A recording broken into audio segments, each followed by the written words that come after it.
mbind mi kenn nanguwut a jàng ki jàng bu ne sëñ Touba nee na ñu ne amuti taalibe bi xam ngeen ne waru ñëw na xabaar yi nga xam ne ñu ngi koy am xam ngeen ne waru ñëw na bu fekkee ne yàlla nangootoo ko digle yonente bi doo ko tudd sëñ Touba sax àgg na ci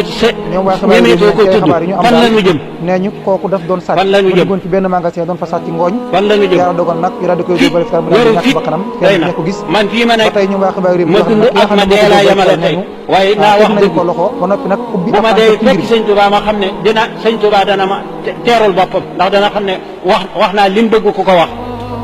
leneen lu man di doon nag boo ko bàyyee gannaaw doo ko gis mukk